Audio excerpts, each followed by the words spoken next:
Welcome to Trifecta Collective, Finding the Root with Megan and Shannon, the podcast where we dive deep into all things health and wellness to help you find health and healing inside and out for now and forever.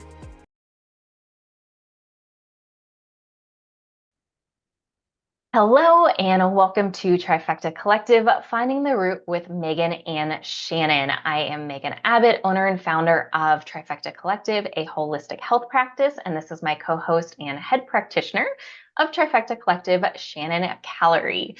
So today we are talking about flare-ups. And so when we talk about flare-ups here, we're gonna be a little bit more casual in our conversation about this and sharing some personal experiences and certainly experiences we've seen with clients. We're going to talk about different kinds of flare-ups, and flare-ups we're talking about, like autoimmune flares, resurgence of gut issues, of cognitive issues, of sleep issues. And we're coming from really a point and perspective of you've done the bigger work.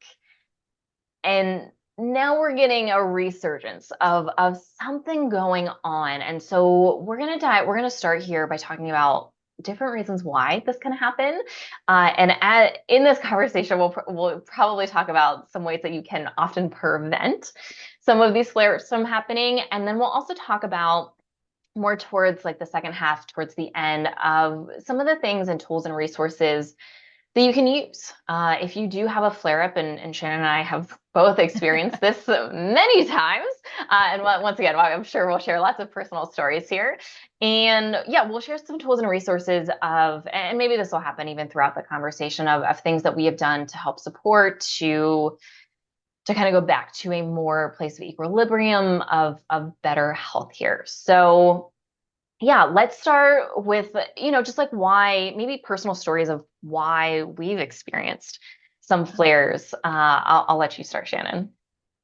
Yeah. So, and I do want to preface this with whenever we get done working with someone, a question that we always get asked is like, how do I prevent myself from where I was when I started? And a flare-up is, I mean, I guess you could say it's similar, but it's not like you're going to completely go downhill again and end up where you started in the first place. So, I mean, any extreme stressful situations like life events, for example, right now I'm trying to plan a wedding. Megan, I know you went through this when you planned yours. Yeah. So like big life events, I mean, even like a death of someone in the family that you're close with, like any big life event that you can think of where you're not able to manage it or not stay on top of it, those are typically times when we experience flare-ups, and it looks different for everyone. For instance, if you were someone who had SIBO previously, or like some bacterial issues going on in your gut, a really common like flare-up reaction would be to have some GI issues. So you might start to have like some uncomfortable bloating again, maybe just bloating after you eat your meals, like not digesting your food all the way.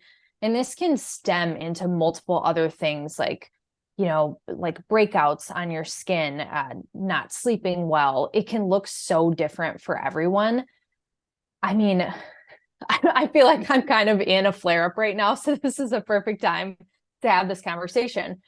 Because of wedding planning stuff and whatnot, all of a sudden I found myself, and you kind of get to know yourself and your patterns too. And that's a big thing. Like when we work with people, that one of the major things is like slowing down, mindfulness stuff every day. Like, let's take a step back. Let's get to know yourself.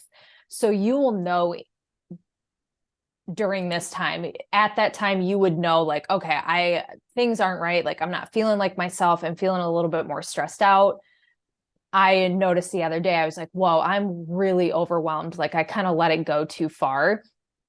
For me, I'm having like some bloating stuff, some headaches, my skin started breaking out, sleep got a little wonky. And really, there's multiple different things you can do to get your body back in check. Again, it really depends on what you like, but I would say like adding in any sort of mindfulness activity, creating extra space to slow down. For me personally, getting outside help is a big thing. So whether that's getting a massage or acupuncture, maybe some craniosacral therapy, like any outside external help that I can get usually puts me back to a good place. But it's just staying on top of it, really staying on top of your stress, I feel like is the major thing here when we're trying to prevent flare-ups from happening. Yeah, I mean, this is a massive trigger for almost anyone. It is Yeah. usually some sort of stress factor. And yeah, so the last big flare up that I had, and I've had small ones, and certainly I'll share these because I've had a variety of personal and professional experiences here. But my last big one was in planning my wedding, and right before I got married. And just to set, I'll set the stage for you. It wasn't just that. I had a variety of things going on. So we were in the middle of 2020 and all of that. My mom passed away. And then a week after that, my now husband and I put on an offer on a house for our first house ever, which we ended up repainting all of it. We closed within like 6 weeks, and then we repainted the entire downstairs. And neither one of us was quite prepared for buying a house and everything that really involved, which if you've ever bought a house, whew, it's a lot. And then I got my first couple business clients with what I'm doing now. And so, I was early stages of this, and I was also working another full-time job, managing another company. As I was getting this, I was also in the NTP program.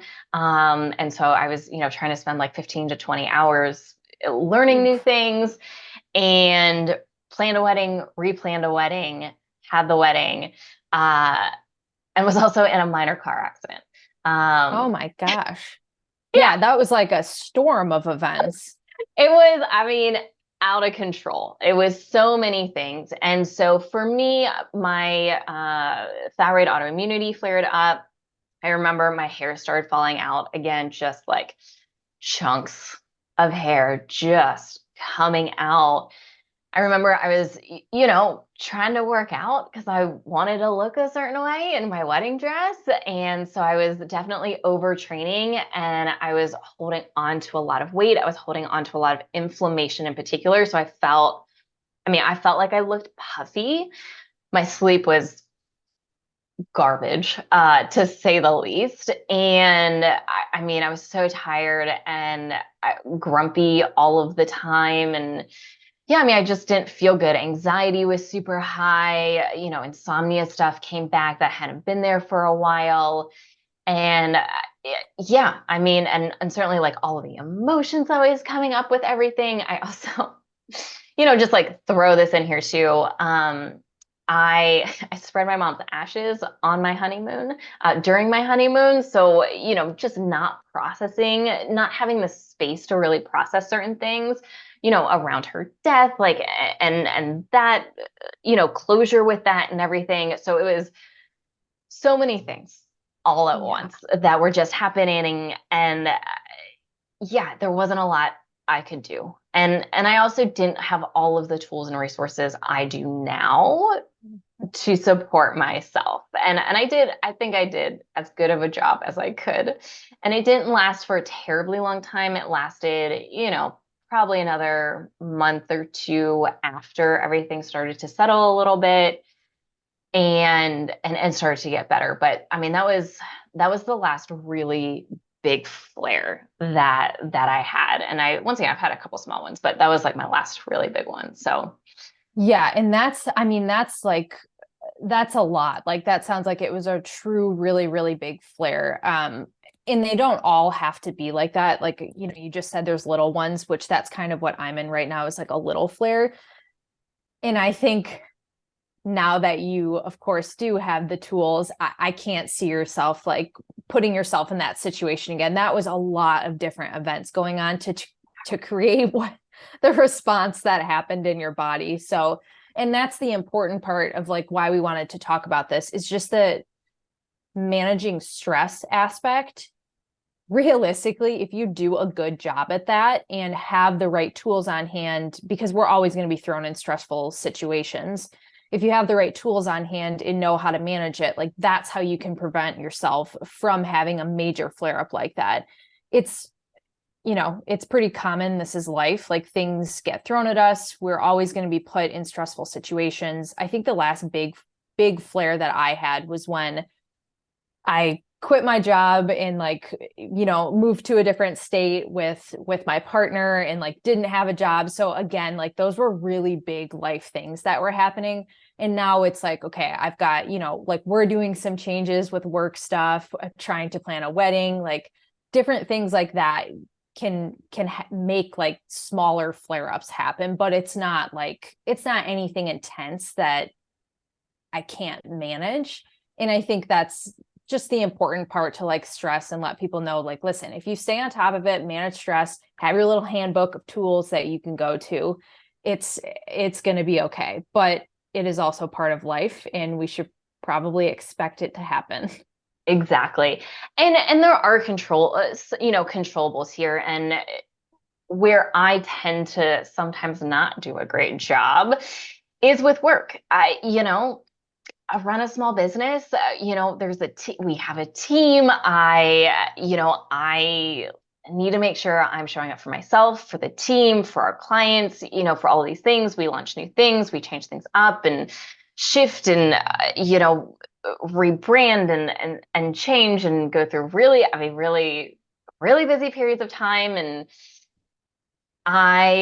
with work stuff, and I know a lot of small business owners, deal with the similar things of burnout, of just running yourself into the ground, working 10, 12 plus hours a day and neglecting yourself. And so I've put myself into a couple small cortisol flares from doing this. And I've gotten enough self-awareness now that I know when I'm doing it and I can usually stop it. This hasn't happened in probably a year and a half. Was probably the last time this happened. And it did happen, and it's okay.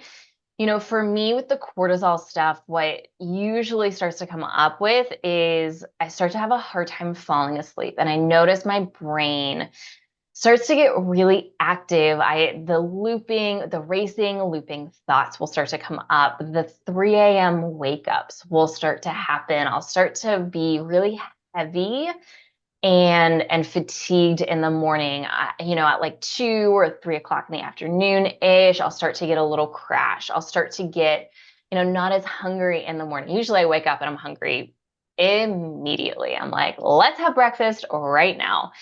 And that appetite will start to go down in the morning. I'll start to crave salty things. The chips for me, it's popcorn a lot of times, like a good, like little popcorn, give me that. So good. Not the best. I don't respond well to popcorn, so it's not a usual thing in my nutrition. I'll start to crave, as I look at my coffee cup, I will start to crave an afternoon cup of coffee. The caffeine cutoff time starts to get pushed back from like 11 or 12 to like 1, 2, 2:30. Start to get a little loosey-goosey, which obviously won't help with sleep, and then you end up in a cycle of it. Mm-hmm. So cortisol flares for me have happened a few times. Yeah, what you just described is my body pretty much reacts the same way. And that's actually what I'm in right now, except add in the puffiness to that. Like I can just tell because my body just feels puffy. And that was my indication the other day when I stopped and I was like, oh my God, like I just feel puffy all over right now. And I was like, I let it go too far. Like I need to reel it back in and change a couple things. But I do want to add into that, not only flare-ups can happen for multiple reasons, and they can also happen when you're kind of diving into some of the deeper trauma stuff as well. If you're not, again, like using the tools to process everything and whatnot, that's a really common time that flare-ups can happen.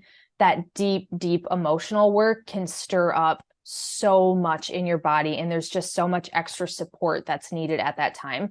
So even if you know, did all this physical work on yourself, like healing from SIBO and parasites and all the things, and then you decided to dive in and do a lot of like trauma work and deeper rooted healing after that, you might want to amp up some different things that we'll talk about here in a second, just to help keep your body in check during that time as well. Yeah, and I want to share probably two stories around this because this, you know, especially as I've dove deeper, words, uh, do, when I started diving deeper, there we go. That's the phrase I wanted to use. When I started diving deeper into, especially using plant medicines as a tool to do deeper trauma healing work, one of the ones I did, and it was actually a really great journey. I felt very relaxed coming out of it, and I just didn't really realize some of the things that it started to bring up. And, it's actually kind of around this time of the year that it's not uncommon for things to come up for me because the anniversary of my mom's death is at the end of June. And sometimes I often forget until like subconsciously forget that this happens to me pretty much every year, that emotions start to get a little heightened. I start to process some things, and it starts really subtly. And I journeyed shortly before the end of June. And so I think it kind of stirred some things up for me that, once again, that I wasn't really actively aware of. And so I found myself like end of June, like through July, just feeling off, just not feeling great. Like my energy didn't feel great. Brain cognition, like clarity, brain fog was starting to come back. And yeah, I just felt off and I didn't really understand why. And I felt puffy. And that's not a super, super common symptom for me all the time. I think I had some skin stuff start to come up. I think hormones and cycle changed a little bit for me, which is very unusual because I'm usually quite regular, like right on the dot. And yeah, and it wasn't until I acknowledged, I was like, oh, the anniversary of my mom's death, like, did I not really acknowledge it fully and completely and let myself feel all of the things that I needed to feel? And once I did that, it was almost like within a week, things started to really turn around. And I was like, oh, okay, well, this was very emotional and energetic related. And it wasn't until I really realized that and let myself feel all of those things and dove into that piece, that the physical stuff, and I had lots of tools and resources at that point in time for the physical stuff, and I was doing all of the physical things you can do, but it wasn't really cutting it. And I'll say the same thing. So last November I did a journey, and this journey, and certainly in another episode when we talk about larger journey work, I'll share more about this, but this journey really stirred up some new things for me, things that I wasn't aware of, some old traumas, some like really deep rooted emotions and energies. And I came out of that, the best word I can describe it as is unsettled. I felt so unsettled, and I was doing all of the things. I was like seeing all of the people. I saw a new person, and the new person like hugely helped, and just feeling more settled in my body. But things kind of lingered, and I ended up having a SIBO flare. And as soon as I started feeling it coming on, one, I was very sad because I had worked so hard to not have this SIBO come up. It had been years. I mean, even during, the entire time with the wedding situation and my mom's passing, I mean, I did not have a SIBO flare then. Wow. And so for this SIBO flare to come up, and for me, it was the bloating, it was the smelly gas, my, bad breath, and food sensitivities. Garlic and onion were the first ones, and I love garlic and onions. And I was really disappointed, and I didn't understand. And I started on some antimicrobials. I started on extra liver support right away, and helped a little bit, but wasn't really doing anything. And this lasted probably about 3 or 4 weeks. And it wasn't until I was having a conversation with someone else who was on my support team where she asked me a question. And it was a question regarding, was I holding on to something for someone else? And once again, I can definitely dive deeper into that in our next plant medicine episode. But as soon as she said that, and I go, you know what? Yes, that is it. I am holding on to something for someone else. And it was something that I had picked up that wasn't even mine, that belonged to someone else who was in journey space. And I had been holding on to it. And because it wasn't mine and wasn't really my responsibility to take it on, to process it, it just wasn't mine. My body responded physically. And as soon as I acknowledged that and I did some releasing and clearing of that, it went away. I mean, symptoms went away within 24 to 48 hours. Wow. And I had not changed anything else except coming to this realization that I was holding on to something that wasn't mine and then acknowledging it and clearing it. Coincidentally, I mean, not coincidentally, because I'm a huge believer in divine timing and lessons and, all of these things happen for a reason kind of thing. But it was also a week before I was hosting an event.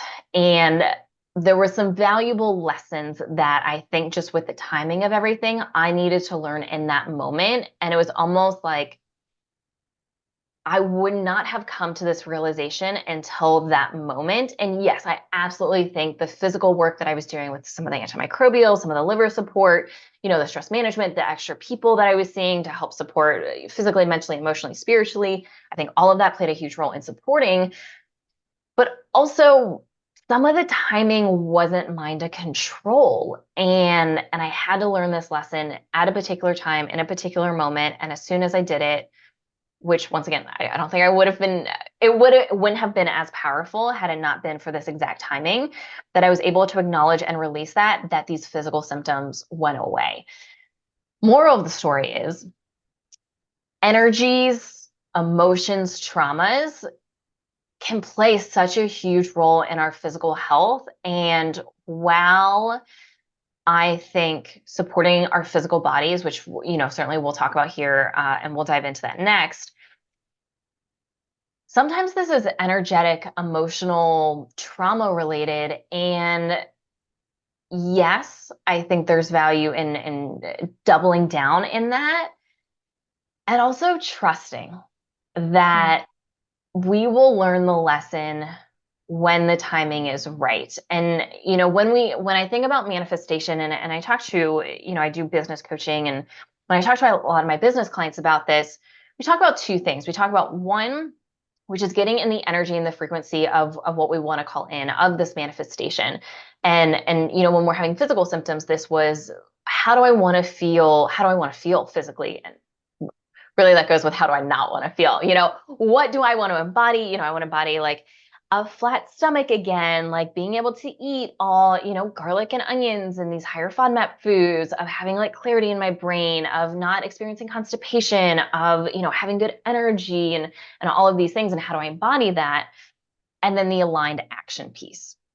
And it's really both of those combined, where I was doing all of the things. I was doing literally everything. And then it wasn't until those two things really came together at the exact right time that then all of my physical symptoms cleared literally within 24, 48 hours. Wow. Yeah, it's pretty crazy, the energetic side of things and how it can affect us. I know you shared about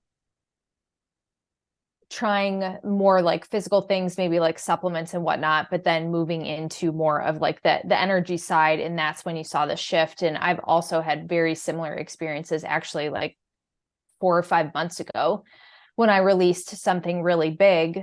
I actually had like a full-blown detox reaction to it. And that was the first time that that's ever happened, when I released something energetic. Like, I mean, I actually thought I was sick. Like, I got a horrible headache, sinus congestion, sneezing, like all the things. And it only lasted for 2 days. And then I completely went back to normal. And I was like, oh my God, that was not I was not sick. That was like a detox reaction from releasing this thing that I've been carrying that wasn't mine and that I had been holding on to for so long.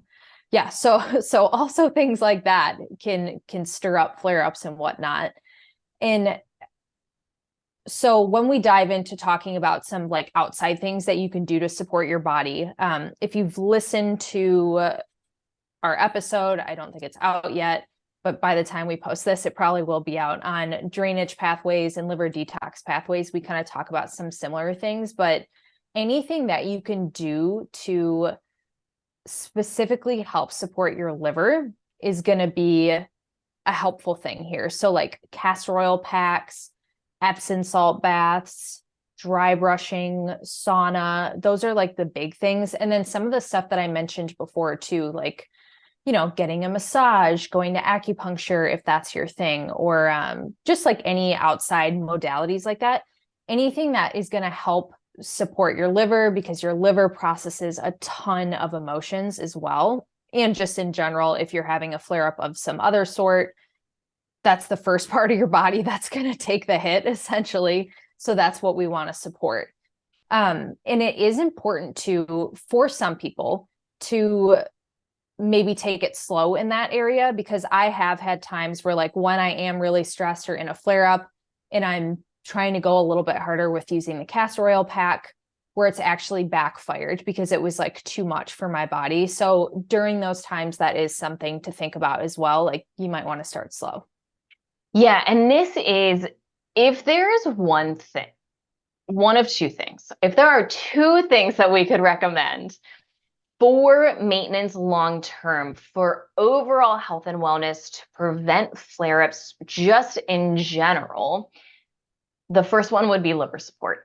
Just, it's so important. We're all exposed to toxins, even if you live a very clean life and all of your products are super clean, and you buy organic and grass fed, grass finished from a local farmer, like all of these things, we're still exposed to a certain level of toxins, and most of us also don't live 100% that life either. It's just not realistic for most of us most of the time. And so one of the best ways to support your body is through liver support. And I'll say, I mean, this is something I've taken to heart so hard in my journey of, for me, this largely, and I go through phases here, but largely I'm doing a coffee enema once a week.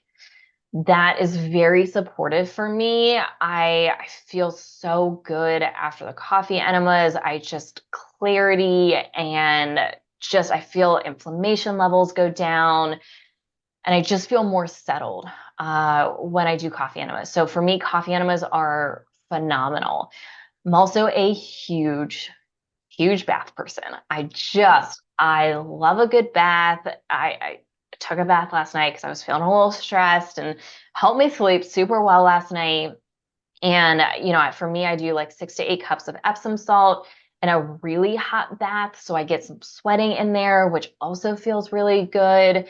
And then I put usually some essential oils in there to help with, like, for me, it's like lavender. I'm also using, what else did I use last night? Frankincense, and just different things to help with that. I do meditation work. I do, I'll oftentimes, I have a very strong energetic connection to water, and I'll often ask, hey, can you take, like, to the water, asking the water to take a piece of stress off my plate or something that's no longer serving me. I'll ask the water to take it from an energetic perspective. Sometimes I'll do some energy healing on myself in the bath, and that feels really supportive. And yeah, it's very grounding for me. So I love a good bath.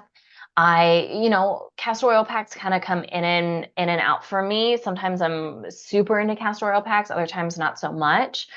But I at least once a week, I am doing something supportive for my liver.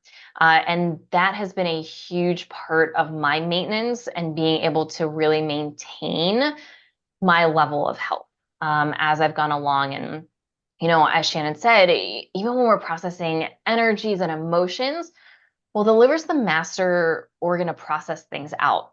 physically, mentally, emotionally, spiritually. And so, especially after any big, for me, a lot of my deeper trauma work now is journey work with plant medicines. And I take my preparation and post care so seriously around those times because I've had to learn the hard way of how my body can physically among other ways struggle going into these spaces and coming out of these spaces because there's so much that is processed. And so I usually use a couple supplements before and after, but really I'm doubling down on lifestyle things. And leading up to my trip in March, I think I did something every day for the better part of 2 weeks leading up to my trip to Colombia. And then when I got back, I was doing things very, very regularly to make sure that I was able to integrate and process and just recuperate from the amount of energies and emotions that were processed in that space. And that has been hugely, hugely helpful. Here's the other thing. So when we undergo stress, our cortisol will usually rise. That's our body's natural response. Like that's what's supposed to happen. And so when we get that increase in cortisol, well, excess cortisol has to be filtered out by our liver. And then if our liver starts to get backed up and it's processing the toxins and the cortisol, and then, maybe our sex hormones start to get a little wonky, maybe our thyroid starts to get a little wonky, maybe we're not digesting our food as well. And so, there's some other things that can go wrong. If we can just support the liver, that's one of our first lines of defense for maintaining our overall health, especially with the increase in stress and the increase in rise natural. Once again, this is like what's supposed to happen in our bodies in this stress to help us maintain all of our other systems so that we don't end up with issues across the board. Yeah. And just taking that time, setting that time aside for yourself, making this space throughout the day for any of these things that we're talking about is really, really important. If you're someone who's trying to prevent flare-ups from happening, like it's part of the process. Like oftentimes when we're ending with clients, it's, like I said in the beginning, how do I prepare my body so this doesn't happen, so I don't get in this horrible spot again. And it's a conversation of like, listen, this is now kind of a lifestyle thing, like castor oil packs, coffee enemas, Epsom salt baths, whatever you choose. This is now part of your life. Like it doesn't need to be an everyday thing, like you said, depending on what sort of situation that you're in, but at least making an effort to do something like this 1 or 2 times a week is going to go a long way for your body as opposed to not doing anything at all. Yeah. And, just we'll go down some supplement rabbit holes here for the liver before we move on. So, for me, things I always have on hand, I always have some binders on hand. And for me, we use Cellcore a lot in our practice. We're big fans. These are non-selective binders that they have, meaning when you take these binders, they're not binding up everything and anything. They are binding up specific things. They also help to absorb nutrients, which more nutrients, the better. So that's always super good. So I usually have a binder. Usually I have 2 binders. I usually have biotoxin binder from Cellcore, which is a good just general binder. I use them for my coffee enemas and whenever I feel like I need to. And then I also have Vired Chem. And anytime I feel like I'm getting sick or maybe was exposed to someone who was sick, I usually will turn to that. As someone who has a history of Epstein-Barr virus, I'm hyper aware of being exposed to viral issues and having one viral infection and that turning into multiple viral infections and then an EBV flare. And obviously we don't want that. So I like to have that on hand. And then I always have like 3 other big drainage support, liver detox pathway supporting supplements, kale support, which if I start to wake up at like 3 o'clock, I will actually take kale support and sometimes it'll help me fall back asleep. I'll also have TEDCA. TEDCA's probably the biggest supplement that I will take. Out of all supplements that I take for my body on a regular basis, that's one of the biggest ones that is always, always on hand for me. Super good for the liver, super good for bioflow, which is good for digestion. Once again, history of all kinds of gut issues and constipation issues. I find that to be very supportive for me. And then I also have Lymph Active, which anytime I start to feel a little puffy, super good for the lymphatic system. Once again, I'm doing other things, not just taking supplements, but that is also a very supportive one for me. Yeah, I pretty much keep all of the same ones on hand, except I'll go back and forth between Cellcore makes another product that we really like for drainage called Drainage Activator. Sometimes I'll go back and forth between that and Lymph Active when I'm feeling that way. The other big ones are some type of extra digestion support. So usually like an HCl supplement with enzymes, that's a big one. But just Magnesium. hold Oh, on real quick before we move on from that. I want to talk about why that's so important. So when our stress starts to increase, our stomach acid production naturally starts to decrease. Like this is just what happens in our body. That is what's supposed to happen in our body. And when our stomach acid levels start to go down, that increases our risk for undigested food to travel through the rest of our digestive system, which can lead to intestinal permeability or leaky gut, aka leaky gut. It also can be a breeding ground for gut overgrowths, yeast, fungus, bacteria, and or parasites. It also plays a really big role in, for lack of a better term, like sanitizing our food, like killing things that shouldn't move on to the rest of our body. And so those two kind of factors, if those are going unchecked from extended periods of time of lowered stomach acid and lower stomach acid production, that especially if you have a history of gut issues, especially if you have a history of autoimmune issues, this is also something I always have on hand. I have HCl with pepsin. I kind of go back and forth between Designs for Health and Pure Encapsulations. I think they're both super good. I always have one of those real big bottles in my house. Just, and even anytime I'm mildly stressed, to be honest with you, sometimes I'll just pop one in before a big meal. If I have like a super big meal, I'm like, this is not normally what I eat. I'll even just take one sometimes just for a little bit extra support. I also like to have digestive enzymes. The ones that I use are usually Digestive Enzyme Ultra from Pure Encapsulations. That is one I like to use. Same thing when I travel. Travel can be very stressful. Your sleep usually isn't as good. Some people get constipated. So I usually take one or both of those anytime I travel. yeah, same. And then the magnesium, that's something that, I mean, at this point, I'm taking that regularly right now, but that's another good one to have on hand. Same Yeah. with cortisol manager as well. If you're going through like a huge stress flare up or you're traveling, that's a really good one to have on hand. Yeah. So real quick, so magnesium glycinate is usually the one that we'll recommend.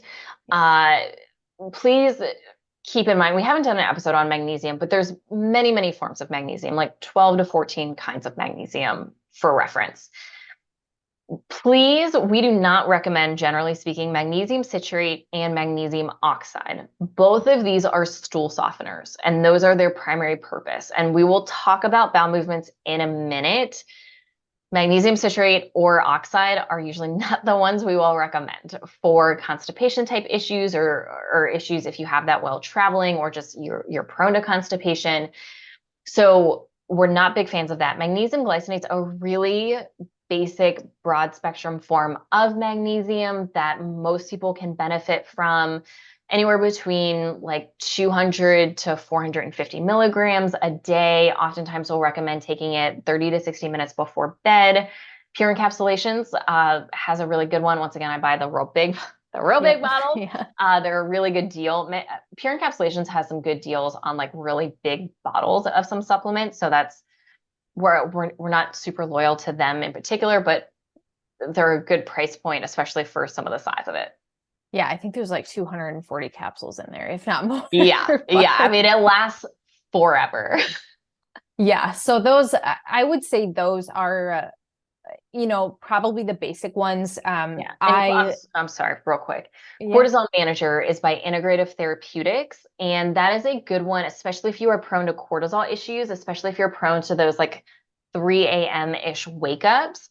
It's a good blend of different adaptogenic herbs. You take 1 to 2 about 30 to 60 minutes before bed and can just be very supportive in helping naturally lower the cortisol as you're going into your sleep cycles.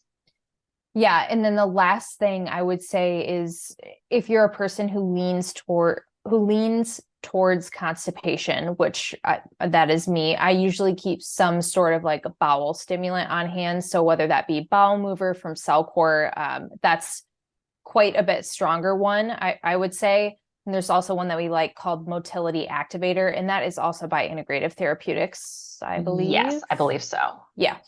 And that one's a little bit more gentle, but it still works great. So yeah, having something like that on hand can also be helpful for flare-ups when you're traveling. But I don't think we're missing anything else. Those are the basics. I want to stick with the bowel movement thing for just a moment too. Yeah. So remember that when we get constipated and we're not having these regular bowel movements, we're reabsorbing toxins, which once again, this is causing stress on the body. This puts more pressure on the liver. And so once again, if we can just support the body and getting these toxins out on a regular basis and getting waste product out on a regular basis, very good, very supportive. And once again,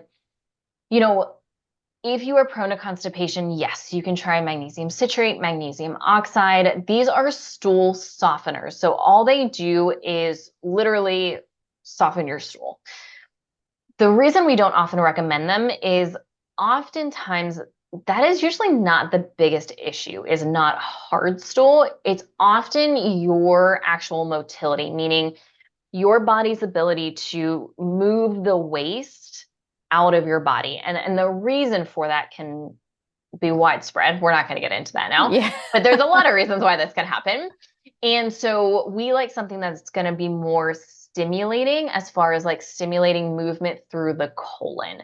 And that's usually the basis of these products are Senna, anything with Senna. There's Senna tea that you can have, or we like these products that are a blend of a variety of herbs that are stimulating for motility.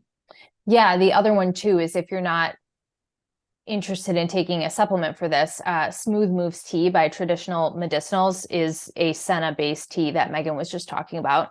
That's a really great one to have on hand and to travel with when needed. But the whole point here, kind of looping back to what we started with, was you can prevent most of these issues or stay on top of them by supporting your liver through like these outside activities. Like you don't necessarily need to jump in and start taking all the supplements all the time. Like this is a very, if you need it, if you're trying to prevent it, yeah, maybe taking them a couple times a week, great idea. But really staying on top of the outside things like the dry brushing and the castor oil pack and whatnot. Those are the things that is going to keep your body moving, keep it processing the toxins out, help you go to the bathroom. And that's like the big point here. Yeah. And so another thing, we want to talk about is, just managing stress. And when we talk about managing stress, we've talked about this in some of the cortisol episodes and certainly across the board with content when it comes to cortisol. But we have this concept of the stress bucket. And one of the biggest things that has helped me not have big flares is just lowering on a day-to-day basis my load in this bucket. So just my stress load that is in my stress bucket. And that has largely come from deeper trauma work, deeper nervous system regulation work, and the more baseline and lowered stress I am holding on to on a day-to-day basis, the more space and capacity I have in my bucket for stressors that are naturally going to happen in our lives, work stressors, family things, like a variety of things that come up. And so one of the best things that I've really done in my entire healing journey is some of this deeper trauma work to just work through that, to process it, to release it, because holding on to all of that, having a more regulated nervous system is so supportive of our overall health and just our ability to handle these life things that are 100% going to happen. We are going to go through stressful periods of time in our lives, and it's normal, it's natural, like it happens for all of us. And so how can we on a lifetime basis lower that initial stress load that we're carrying onto and the more regulated your nervous system, the more healed you are, yes, physically, but really like mentally and emotionally, that makes a massive, massive difference. Oh yeah.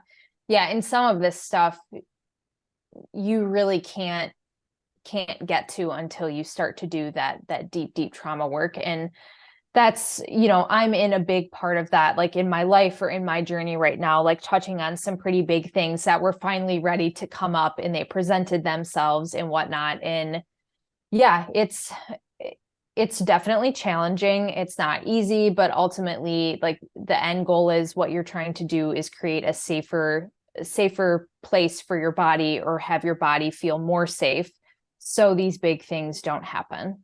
Exactly. And then day-to-day maintenance, having a daily mindfulness practice, which is what we talk about with every single person that comes into All our the time. practice, is so fundamental. And I mean, the science is so clear, and there's no right way to do this. This could be journaling, meditation, breath work, somatic work.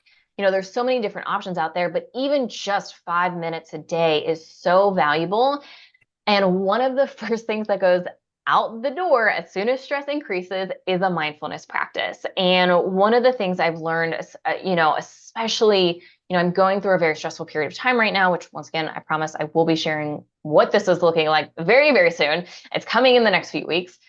But one of the things I've done is double down on my mindfulness practices. It's not just my usual twice a day, it's like 4 or 5 times a day. And that has helped me stay as regulated as I can. And I am not having any sort of flares. I even sometimes sleep is a little hit or miss, but even with that, I feel really pretty darn good physically, mentally, and emotionally, even with everything that's going on. And I credit a lot of that because I'm not taking a ton of supplements. Mhm. So really my increase in the mindfulness practices and always bringing it back to me, reconnecting with myself, reconnecting and giving myself some space. And once again, even if it's like 1 to 5 minutes, Yeah. to just like take a few big deep breaths, to sit in stillness, to sit in silence, just to journal. I always have my journals literally right next to me. It's almost always right next to me. And just being able to do that, gosh, it's been so, so beneficial. Yeah, it's definitely a habit to create too, because I know that can feel overwhelming. I mean, even I struggle with that sometimes, like knowing that, okay, I need to add in more than something once a day, like probably 3 times right now. And it can be really challenging to get in the habit of that, but just starting with something small, like even just taking a minute to take a couple deep breaths, put your hand on your chest, over your heart, whatever feels good to you. Like that is a really easy way to start this. And it's kind of shocking, like once you try it and get into it, and even just spending a minute doing that, you're like, oh, wow, like I do feel a little bit more grounded or connected with myself. And that right there is just, it's making it so, you're not filling your stress bucket at that point. You're cutting it off at a certain point, checking in. And then later in the day, if the same thing starts to happen, you stop, you do the same thing. And it's just going to prevent yourself from having that like explosion overwhelm and flare up issues and whatnot.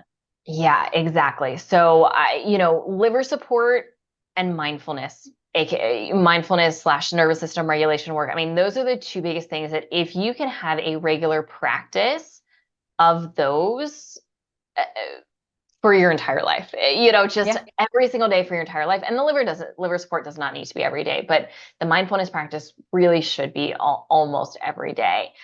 Yeah. Just those are the two biggest things that are so, so beneficial in just maintaining good health and preventing, especially massive flares. Yeah, I think you can have some really small ones, but it's pretty easy to bounce back if you are already in the habit of prioritizing those two things in your life. I think it's pretty simple to get out of even a small flare like pretty darn quick. Yeah, I agree. If you can stay on top of that, then, you're in a good place. Those are some really good tools to pull you out of it and prevent it. Exactly. Exactly. And then just kind of the last thing to kind of wrap up here that we do think is a pretty good idea in general is to get yearly and regular lab work run. Oh, You know, just keep an eye on things. And have someone, ideally, if this is possible for you, have someone who is knowledgeable in this space look at it. And once again, to share a personal story. So I just had some lab work run, and I had Shannon look at it, and we talked about it before I even had it run. And we went into it knowing I'm in a very stressful period of time, and it might show in the lab work. And no, just going into that and trying not to be emotional with whatever the results came back with. And yeah, I mean, super beneficial for me. And just a couple small little tweaks, nothing super crazy going on. And even for me as a practitioner with many years of experience in running and interpreting lab work, I always have someone else look at it. And fortunately, we have Shannon on the team, and I just, hey, would you mind taking a quick look for me? Any feedback that you have, really open to it. And nothing crazy. I mean, nothing too crazy came back. Just a couple small things that, we both had similar suggestions as far as how to manage it. And yeah, it's great. Yeah, getting yearly lab work run is, I mean, honestly, I feel like that's kind of a must too, if you really want to, follow along with that preventative flow of things, just to see what's going on in your body. And yeah, if you have access to have a more of like functional person look at it, that's always great because they're going to see different things. But yeah, those three things, I mean, if you're doing those three things consistently in the lab work once or twice a year, you're going to be in like a really, really great spot. Yeah, and you're going to really be able to maintain. So those are our suggestions for flares. Anything else you want to add, Shannon? No. Mm-mm. Okay, awesome. So thanks so much, guys, for listening. If you have specific questions, never hesitate to reach out. You can comment. You can always email us, info@trifectacollective.net. You can also reach out to us on any of our social media platforms. We'll be more than happy to chat. And thanks so much for listening. As always, we really appreciate any likes, subscribes, follows. If it resonates, a 5-star review. It's very, very, very much appreciated. And we will see you next time for our next episode. Thanks for listening. Yeah. Bye, everyone.